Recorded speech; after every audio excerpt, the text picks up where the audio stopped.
చూసేయండి గైస్, మేము ఉంటున్న హోటల్ ఇది గ్రౌండ్ ఫ్లోర్.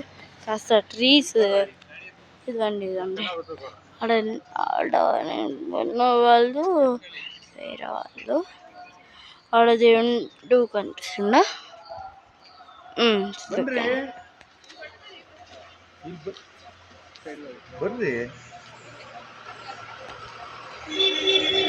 ఏదో కార్ వస్తున్నాడా?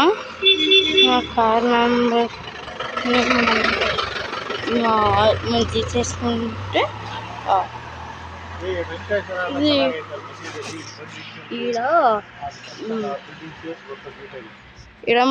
మాకు మా హోటల్ పక్కన కొన్ని ట్రీస్ ఈడ ఫారెస్ట్ లా ఉంది కదా. Bye, see you in the next episode for going to Kurnool. From Tirupati to going to Kannal, guys. Bye bye. See you in next episode. That episode. Hoo ha.